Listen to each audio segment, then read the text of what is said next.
Hello everyone, I'm Dr. Saritha, Assistant Professor, Department of Sociology, Fatima College, Madurai. In this video, I would like to talk about the concept of social mobility, which is given by Petrim A. Sorokin. Petrim A. Sorokin was a prominent Russian-American sociologist known for his extensive work on social change, cultural dynamics, and the sociology of knowledge. His life was marked by significant personal and professional experience that shaped his contributions to sociology. Here is an overview of his life history and some notable incidents and his contributions. Also, I would like to explain about the social mobility uh, with the further example. About his early life and education, he was born on January 21, 1889 in Turia, which is a small village in what is now Russia. About his education, he studied at the University of St. Petersburg, where he was influenced by the political and social turbulence of the time. He earned his degree in sociology and he became involved in revolutionary activities which ultimately shaped his views on society and culture. He has developed a lot of concepts based on that. His major contributions are in sociological theory. Petrimir Sorokin is the best known for his theory of social and cultural dynamics. He proposed that societies undergo cyclical changes between different cultural systems, specifically a sensate, that is materialistic culture, and an ideational, which is based on our spiritual or religious culture. So, this cyclical theory of cultural change emphasized the interplay between material conditions and spiritual values. Till now, it is happening, the cycle is happening from the materialistic as well as the spiritual or religious culture. Second one is cultural dynamics. In his influential work, Social and Cultural Dynamics, in the year 1937 to 1941, Sorokin analyzed the patterns of change in art, ideologies, and social structures throughout history. He explored how societies transition from one cultural type to another, which is influenced them, what type of the cultural factors influenced them for that particular transition, and how these transitions impact social stability and cohesion. How that society has transitioned, how the transitions has created the impact in the society, and how it is created impact on social stability and cohesion. He has explained in social and cultural dynamics. His third important contribution is on social stratification. So, Sorokin also made significant contributions to the understanding of social stratification, which is emphasizing the fluidity of class structures and the role of social mobility in shaping societies. In his book Social Stratification in the year 1927, he analyzed the factors influencing social hierarchies. Fourth important contribution is sociology of knowledge. Sorokin was interested in how knowledge and beliefs shaping the societies. He explored the impact of cultural values on social behavior and institutions, contributing to sociology of knowledge field. Humanitarian perspective is the fifth important contribution. Throughout his career, Sorokin advocated for a more humane and ethical approach to social science. He was critical of overly empirical or materialistic views of society, arguing for the importance of values and ideals in shaping human behavior. About his later life and legacy, he is the person who founded the Department of Sociology at Harvard University. In the year 1930, Sorokin became a professor at Harvard University, where he founded the Department of Sociology. Also, he played a crucial role in establishing sociology as a respected academic discipline in the United States. About his retirement and writing, Sorokin remained active in scholarship until his retirement in the 1950s. He continued to write extensively on cultural and social issues. He has produced over 30 books and numerous articles. Sorokin passed away on February 10 in the year 1968. Social mobility or mobility. Victoria Sorokin's theory of social mobility is a significant contribution to sociology, which is emphasizing the movement of individuals or groups within a social hierarchy. Already established hierarchical structure is available everywhere in the world, in all the societies. How that human beings are mobilized from one uh, stratum to another stratum, or one stage to another stage, which is explained by him very well.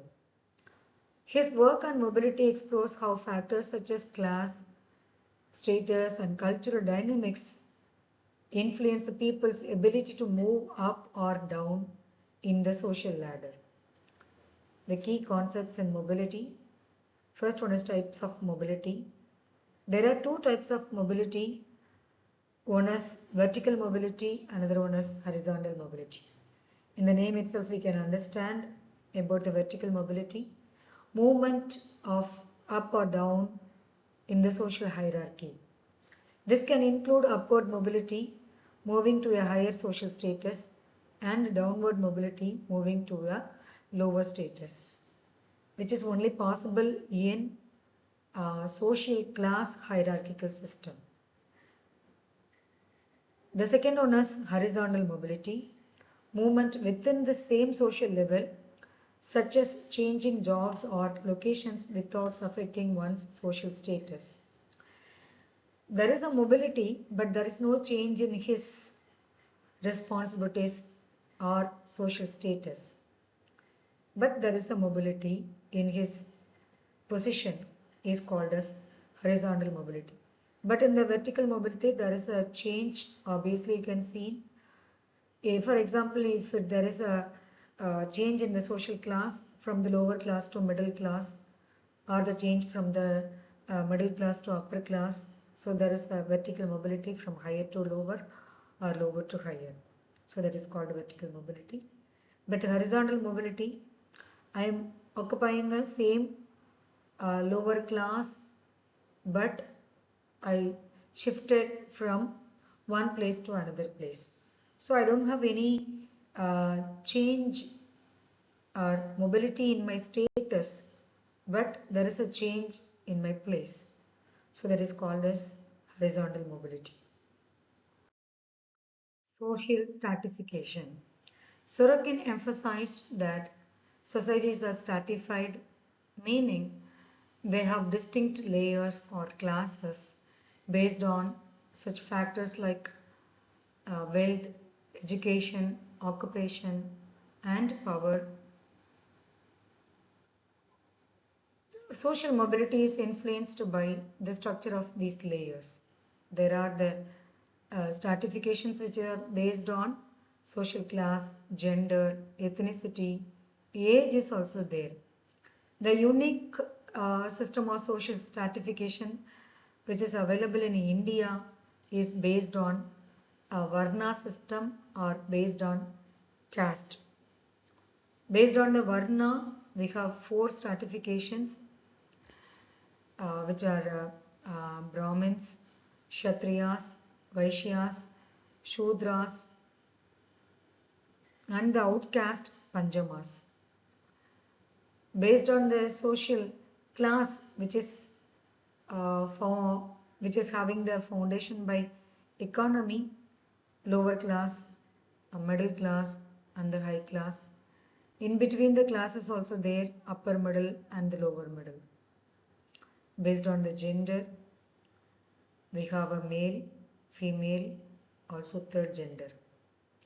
Based on the age also we have a lot of stratifications which is available in the society, which is driving the activities or the functions in the society. The causative factors for social mobility: economic factors, educational opportunities, cultural and ideological factors, and social networks. The changes in the economy, such as industrialization or economic recessions, can create opportunities for upward mobility or lead to downward mobility. Because of the industrialization, I may get a job in the urban setup or in the industry that may uplift my life economically. So surely I will have a change or the mobility from my lower class to upper class, or the lower class to middle class status I attain. Due to the educational opportunities also there is a mobility. Access to education can significantly impact on individuals' ability to achieve upward mobility. Higher education often correlates with better job prospects and higher income. Once after I receive the education, I may get the opportunity to work in anywhere in my country. So, the educational opportunities surely gives the mobility to one's life. Cultural and ideological factors. Values, norms, and beliefs within a society can influence mobility. Societies that value meritocracy, for example, may encourage individuals to strive for upward mobility based on ability and effort. This may be called as achieved status. That is because of the social influence or the demand from the society, one may try hardly to achieve some status in the society. There is cultural and ideological factors which is influencing the individual person to achieve some status in the society. Social networks surely will change the person's life, surely will have a social mobility in the person's life. The connections and the relationships can facilitate or hinder the mobility. Networks can provide job opportunities and resources necessary for the advancement. When the person is coming out of from his own comfortable zone, he may explore a lot of situations, or he may come to know about the new persons in their life. Because of them, they may get a new opportunities, they may get a new jobs because of that social connections or social networks. So because of that social network connections, he may attain some positions, or he may achieve some status. So these are all the factors which causing the mobility in the human's life. Economic factors, educational opportunities, social networks, and cultural and ideological factors. Next one is mobility patterns.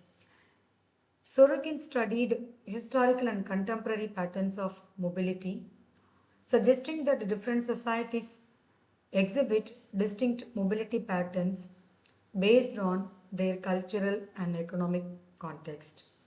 Here are some examples for theory of mobility. First one is post-World War II. In the United States, during the post-war period, there was a significant upward mobility, partly due to the economic boom, expansion of higher education, and the new government policies. that provided returning veterans with access to education and home loans. There was the equal opportunity for everyone to access the education facilities as well as to receive the home loans, which created the mobility in their life. Second one is education and career advancement. Just you consider a person from a low income family who works hard to obtain a college degree. Upon graduation, they secure a well paying job in a corporate setting, which is creating the change in their life, which is obviously having some mobility in their status. The third example is Industrial Revolution. The Industrial Revolution is obviously created a lot of impacts over the life of uh, many people, and especially it led to the significant social mobility in many countries. The individuals from rural backgrounds migrated to urban areas for factory jobs. They had a great impact because of the industrialization and the industry jobs.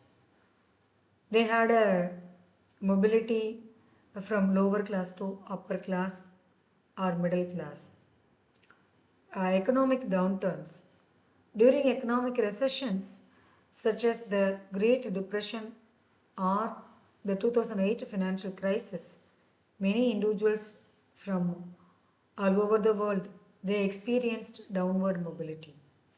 Jobs were lost, homes were foreclosed, and people who had previously been part of the middle class fell into lower economic strata. They have uh, faced a lot of changes in their economic life. Fifth one is changing social norms. In this contemporary society, increasing recognition of diversity and inclusion has altered mobility patterns for marginalized groups. Exclusively about India, we have a Varna based stratification or the caste based stratification. Because of these patterns or these structure, most of the people marginalized, and due to the changes in the policies, due to the social changes spontaneously altered the mobility patterns for marginalized groups, which is inclusive to their mainstream. I hope this video might help you to understand about the concept mobility given by Sorokin. So I would like to thank every one of you who are listened. Thank you once again.